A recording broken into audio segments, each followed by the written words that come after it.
ಇನ್ನು ದೆಹಲಿಯಲ್ಲಿ most wanted ಉಗ್ರನ ಬಂಧನವಾಗಿದೆ. Rizwan ಅಲಿಯನ್ನು ಬಂಧಿಸಿದ ದೆಹಲಿ ಪೊಲೀಸರು. ರಿಜ್ವಾನ್ ಸುಳಿವಿಗೆ 3 ಲಕ್ಷ ರೂಪಾಯಿ ಘೋಷಿಸಿದ್ದ ಎನ್ಐಎ. ಪುಣೆ ಬ್ಲಾಸ್ಟ್ನಲ್ಲಿ ಭಾಗಿಯಾಗಿದ್ದ ಉಗ್ರ ರಿಜ್ವಾನ್ ಈತನ ಮೋಸ್ಟ್ ವಾಂಟೆಡ್ ಲಿಸ್ಟಲ್ಲಿ ಬಂದಿದ್ದಾನೆ. ವಾಂಟೆಡ್ ಅಂತೇಳಿ ಎಲ್ಲ ಕಡೆ ಆತನ ಫೋಟೋ ಲಗತ್ತಿಸಲಾಗಿದೆ. 3 ಲಕ್ಷ ರೂಪಾಯಿ ಬಹುಮಾನ ಆತನ ಸುಳಿವಿಗೆ. ರಾಷ್ಟ್ರೀಯ ತನಿಖಾ ಸಂಸ್ಥೆ ಎನ್ಐಎ, ನ್ಯಾಷನಲ್ ಇನ್ವೆಸ್ಟಿಗೇಟಿವ್ ಏಜೆನ್ಸಿ, ಈತನೇ ರಿಜ್ವಾನ್ ಮೋಸ್ಟ್ ವಾಂಟೆಡ್ ಉಗ್ರ. ರಿಜ್ವಾನ್ ಅಲಿಯನ್ನು ಬಂಧಿಸಿದ್ದಾರೆ ದೆಹಲಿ ಪೊಲೀಸರು. 3 ಲಕ್ಷ ರೂಪಾಯಿ ಬಹುಮಾನ ಘೋಷಣೆ ಮಾಡಲಾಗಿತ್ತು.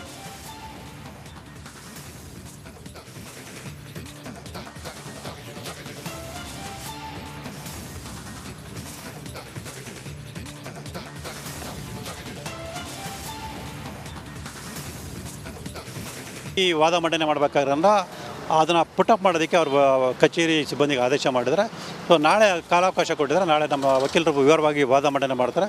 ಸೊ ಆ ನಂತರ ದೂರ ದಾಖಲೆ ಮಾಡೋದ್ರ ಬಗ್ಗೆ ಅವರೊಂದು ಆದೇಶ ಮಾಡ್ಬೋದು ಅಂತೇಳಿ ನಮಗೆ ಒಂದು. ಸರ್, 2018ರಲ್ಲಿ ಆ್ಯಂಟಿ ಕರಪ್ಷನ್ ಆ್ಯಕ್ಟ್ಗೆ 17A ಒಂದು ತಿದ್ದುಪಡಿಯನ್ನು ತಂದು ಯಾವುದೇ ಒಬ್ಬ ಜನಪ್ರತಿನಿಧಿ ಅಥವಾ ಮಿನಿಸ್ಟರ್ ಮೇಲೆ ಕಂಪ್ಲೇಂಟ್ ಮಾಡಬೇಕಾದ್ರೆ ಒಂದಷ್ಟು ನಿಯಮಗಳ ಬದಲಾವಣೆ, ಪ್ರಾಸಿಕ್ಯೂಷನ್ ಅನುಮತಿಗಳು ಕಾಗ್ನಿಸಬಲ್ ಆಗಿ ತಗೋಬೇಕಾದ್ರೆ ಒಂದಷ್ಟು ನಿಯಮಗಳಿದ್ದಾವೆ. ಇದೇನು ಅಡ್ಡಿ ಆಗಲ್ವಾ ನಿಮ್ಮ ಕೋರ್ಟ್ಗೆ ನೀಡಿರ್ತಕ್ಕಂಥ ದೂರು ಅಂತ? ಸರ್, ಅದ್ರ ಬಗ್ಗೆ ನಾಳೆ ನಮ್ಮ ವಕೀಲರು ವಾದ ಮಂಡನೆ ಮಾಡ್ತಾರೆ.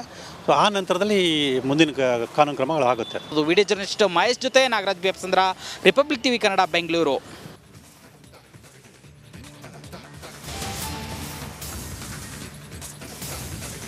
ಇನ್ನು ದೋಸ್ತಿ ಮೂಡಾಸ್ತ್ರ ಡಿಸಿಎಂ ಡಿಕೆ ಶಿವಕುಮಾರ್ ಅವರು ಪ್ರತ್ಯಾಸ್ತ್ರವನ್ನು ಸಿದ್ಧ ಮಾಡಿಕೊಂಡಿದ್ದಾರೆ. ಸಿಎಂ ಸಿದ್ದರಾಮಯ್ಯನವರಿಗೆ ಬೆನ್ನೆಲುಬು ಹಾಕಿದ್ದಾರೆ ಡಿಸಿಎಂ ಡಿಕೆ ಶಿವಕುಮಾರ್. ಸಿದ್ದರಾಮಯ್ಯ ಅವರಿಗೆ ನಾನೇ ಬಂಡೆ, ನಾನೇ ಬಲ ಅಂತ ಹೇಳಿದ್ದಾರೆ. ನಾನು ಎಲ್ಲಾ ಕಾಲಕ್ಕೂ ಕೂಡ ಸಿಎಂ ಪರವಾಗಿ ನಿಂತಿದ್ದೀನಿ ಕೂಡ. ಸಿಎಂ ಎಮೋಷನಲ್ ಮ್ಯಾನ್, ಮನಸ್ಸಿಗೆ ತೆಗೆದುಕೊಂಡಿದ್ದಾರೆ ಎನ್ನುವಂತಹ ವಿಚಾರ ಪ್ರಸ್ತಾಪ ಮಾಡಿದ್ದಾರೆ. ಏನಾದರೂ ಹಗರಣ ಮಾಡಿದ್ರೆ ಅವರು ಅರ್ಗಿಸಿಕೊಳ್ತಾ ಇದ್ರು. ಹಗರಣ ಮಾಡಿಲ್ಲದ ಕಾರಣ ನೋವಾಗಿರೋದು ಸಹಜ ಅಂತ ಡಿಸಿಎಂ ಡಿಕೆ ಶಿವಕುಮಾರ್ ಅವರು ಸಿಎಂ ಪರವಾಗಿ ಬ್ಯಾಕ್ ಬೀಸಿದ್ದಾರೆ. ಸಿದ್ದರಾಮಯ್ಯ ಅವ್ರಿಗೂ ಏನು ಮಾಡಿ ಪಾಪ, ಅವರು ಒಂಥರ ಪರ್ಸನಲಿ ಎಮೋಷನಲ್ ಮ್ಯಾನ್. ಅವರು 40 ಇಯರ್ಸಿಂದ ಅವ್ರದ್ದೇ ಆದಂಥ ಬದುಕು. ಸುಳ್ಳು ನಿಜ ಇದ್ದಿದ್ರೆ ಬೇಕಾದ್ರೆ ಡೈಜೆಸ್ಟ್ ಮಾಡ್ಕೊಳ್ಳೋರು. ಅವ್ರು ಸುಳ್ಳ ಈ ಥರ ಮಾಡ್ತಾ ಇದ್ದಾರಲ್ಲ ಅಂತ ಅವ್ರಿಗೆ ಮಾನಸಿಕವಾಗಿ ಸ್ವಲ್ಪ ಹಿಂಸೆ ಆಗಿರಬಹುದು. ನಾನಿಲ್ಲ ಅಂತ ನಾನು ಹೇಳೋದಿಲ್ಲ. ಬಟ್ ಇಡೀ ರಾಜ್ಯದ ಒಬ್ಬ ಹಿಂದುಳಿದ, ರಾಷ್ಟ್ರದಲ್ಲೇ ಕಾಂಗ್ರೆಸ್ ಪಕ್ಷ ಒಬ್ಬ 2ನೇ ಸತಿ ಮುಖ್ಯಮಂತ್ರಿಯಾಗಿ ಒಬ್ಬ ಹಿಂದುಳಿದ ವರ್ಗದ ನಾಯಕನ ತೇಜೋವಾದಿಗೆ BJPಯವರು ಜನತಾದಳದವರು ಹೊರಟುಬಿಟ್ರಲ್ಲ, ಅದಕ್ಕೆ ನಾವು ಇವತ್ತು ಇಡೀ ಪಕ್ಷ, ಸರ್ಕಾರ, ಜನರಲ್ ಸೆಕ್ರೆಟರಿ ಬರ್ತಾ ಇದ್ದಾರೆ. ಇಡೀ ನಮ್ಮ ರಾಷ್ಟ್ರೀಯ ಭಾರತೀಯ ಪಕ್ಷ ಏನು ಕಾಂಗ್ರೆಸ್ ಪಕ್ಷ ಏನಿದೆ, ಮಲ್ಲಿಕಾರ್ಜುನ್ ಖರ್ಗೆ ಅವರ ನೇತೃತ್ವದಲ್ಲಿ, ರಾಹುಲ್ ಗಾಂಧಿ ಅವರ ಮುಖಂಡತ್ವದಲ್ಲಿ ಸಿದ್ದರಾಮಯ್ಯನವರ ಪರವಾಗಿ ನಾವು ನಿಂತ್ಕೊಂಡಿದ್ದೇವೆ. ಅದಕ್ಕೆ ನನ್ನ ಅಧ್ಯಕ್ಷತೆಯಲ್ಲಿ ಈ ಕಾರ್ಯಕ್ರಮ. ಬಂಡೆನೋ ಬಲನೋ ತೋಳೋ ಏನೋ, ನಾನಂತೂ ಅವ್ರ ಪರ ಇದ್ದೆ.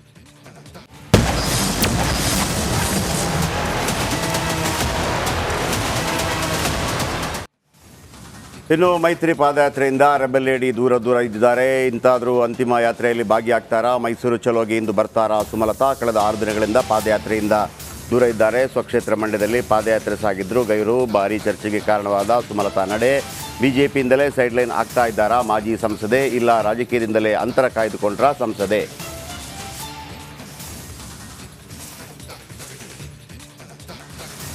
ಇಲ್ಲ, ಇವತ್ತಾದರೂ ಬರ್ತಾರ ಅನ್ನುವಂಥ ನಿರೀಕ್ಷೆ ಇದೆ.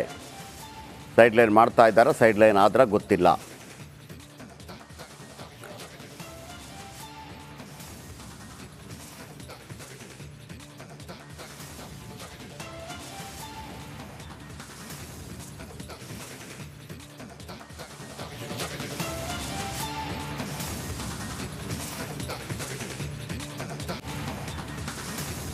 ಕಳೆದ 6 ದಿನಗಳಿಂದಲೂ ಕೂಡ ಪಾದಯಾತ್ರೆಯಲ್ಲಿ ಕಾಣಿಸ್ಕೊಂಡಿಲ್ಲ ಸುಮಲತಾ ಅವರು.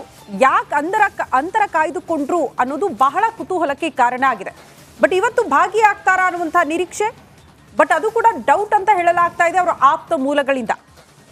ರಾಜಕೀಯದಿಂದಲೇ ಅಂತರ ಕಾಯ್ದುಕೊಳ್ತಿದ್ದಾರೋ ಅಥವಾ ಮೈತ್ರಿ ಪಾದಯಾತ್ರೆ ಆಗಿರೋದ್ರಿಂದ ಅಂತರ ಕಾಯ್ದುಕೊಳ್ತಿದ್ದಾರೋ ಗೊತ್ತಿಲ್ಲ. ಸದ್ಯ ಮಾಜಿ ಸಂಸದೆ ಸುಮಲತಾ ಅವರ ನಡೆ ತೀವ್ರ ಕುತೂಹಲವನ್ನ ಕೆರಳಿಸಿದೆ. 6 ದಿನ ಆಯ್ತು ಪಾದಯಾತ್ರೆ ಪ್ರಾರಂಭ ಆಗಿ. ಇಲ್ಲಿ ತನಕ ಒಂದೇ ಒಂದು ದಿನ ಕೂಡ ಪಾದಯಾತ್ರೆಯಲ್ಲಿ ಕಾಣಿಸ್ಕೊಂಡಿಲ್ಲ. ಬಹಳ ಕುತೂಹಲ ಇದ್ದಿದ್ದು ಕುಮಾರಸ್ವಾಮಿಯವರು ಭಾಗಿಯಾಗಿದ್ದಾರೆ ಅನ್ನೋ ಕಾರಣಕ್ಕೆ ಈ ಅಂತರನ ಅನ್ನುವಂಥ ಪ್ರಶ್ನೆ. ಕಾರಣ ಲೋಕಸಭೆ ಚುನಾವಣೆಯಲ್ಲಿ ಟಿಕೆಟ್ ಸಿಗಲಿಲ್ಲ, ಆ ಬಳಿಕ ಅವ್ರು ನಾವು ಜೊತೆಯಾಗೆ ಹೋಗ್ತೀವಿ, ಅವ್ರ ಪರವಾಗಿದ್ದೀವಿ ಅಂತ ಹೇಳಿದ್ರು ಕೂಡ ಮಂಡ್ಯ ಭಾಗಕ್ಕೆ ಹೋಗ್ಲೇ ಇಲ್ಲ, ಪ್ರಚಾರದಲ್ಲಿ ಭಾಗಿಯಾಗಲೇ ಇಲ್ಲ, ಕುಮಾರಸ್ವಾಮಿ ಅವ್ರ ಜೊತೆ ಕಾಣಿಸ್ಕೊಳ್ಳೂ ಇಲ್ಲ. ಈಗ ಅವರು ಕೇಂದ್ರ ಸಚಿವರಾದ ಬಳಿಕ ಪಾದಯಾತ್ರೆಯಲ್ಲಿ ಭಾಗಿಯಾಗ್ತಿದ್ದಾರೆ. ಈ ಸಮಯದಲ್ಲೂ ಕೂಡ ಅವರು ಜೊತೆಗಿಲ್ಲ ಅನ್ನುವಂಥ ವಿಚಾರ. ಸೊ ಕುಮಾರಸ್ವಾಮಿ ಅವರು ಇರೋ ಕಾರಣದಿಂದಲೇ ಅವರು ಅಂತರ ಕಾಯ್ದುಕೊಳ್ತಿದ್ದಾರಾ ಅಥವಾ ರಾಜಕೀಯದಿಂದಲೇ ಅಂತರನ ಅನ್ನೋದು ಪ್ರಶ್ನೆ.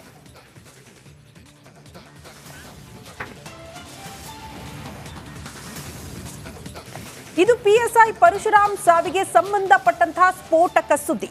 ಸಿಐಡಿ ತನಿಖೆಯಲ್ಲಿ ಸಿಕ್ಕಿದೆ ಕೆಲವು ಮಹತ್ವದ ಸಾಕ್ಷ್ಯಗಳು. ಪರಶುರಾಮ್ ಮನೆಯಲ್ಲಿ ಸಿಕ್ಕಿದ 7,35,000 ಹಣ, ಅವರ ಮನೆಯಲ್ಲಿ ಸಿಕ್ಕಿದ್ದ ಶಾಸಕರ ಖಾಲಿ ಲೆಟರ್ ಹೆಡ್, ಮೃತಪಟ್ಟ ದಿನ 6 ಲಕ್ಷ ಹಣ ಬ್ಯಾಂಕಿಗೆ ಜಮೆ ಮಾಡಿದ್ರಂತೆ PSI. ಪೋಸ್ಟಿಂಗ್ ಆಗಿ ಒಟ್ಟು 15 ಲಕ್ಷ ಹೊಂದಿಸಿದ್ರು ಪರಶುರಾಮ್ ಅನ್ನುವಂಥ ಡೀಟೇಲ್ಸ್ ಸಿಗ್ತಾ ಇದೆ. ಕೊನೆ ಘಳಿಗೆಯಲ್ಲಿ ಪೋಸ್ಟಿಂಗ್ ಮಿಸ್ ಆಗಿದ್ದಕ್ಕೆ ನೊಂದು ಹಣ ಜಮೆ ಮಾಡಿದ್ರ ಅನ್ನುವಂಥ ಪ್ರಶ್ನೆ.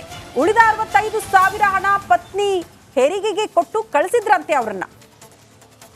30 ಲಕ್ಷ ಡಿಮ್ಯಾಂಡ್ ಮಾಡಿದ್ರಂತೆ ಪೋಸ್ಟಿಂಗ್ ವಿಚಾರಕ್ಕೆ ಸಂಬಂಧಪಟ್ಟಂತೆ ಶಾಸಕ ಚೆನ್ನಾರೆಡ್ಡಿ. ಇಂಥದ್ದೊಂದು ಗಂಭೀರ ಆರೋಪವನ್ನ ಸ್ವತಃ ಮೃತ ಪರಶುರಾಮ್ ಅವರ ಪತ್ನಿನೇ ಮಾಡಿದ್ರು. ಈಗ ಅದಕ್ಕೆ ಸಂಬಂಧಪಟ್ಟಂತೆ ತನಿಖೆ ಆಗ್ತಾ ಇದ್ದಂಥ ಸಂದರ್ಭದಲ್ಲೇ ಅವರ ಮನೆಯಲ್ಲೇ ಹಣ ಪತ್ತೆಯಾಗಿದೆ. ಮತ್ತೊಂದು ಕಡೆ ಖಾಲಿ ಲೆಟರ್ ಹೆಡ್, ಅದು ಕೂಡ ಶಾಸಕರ ಹೆಸರಲ್ಲಿರೋದು.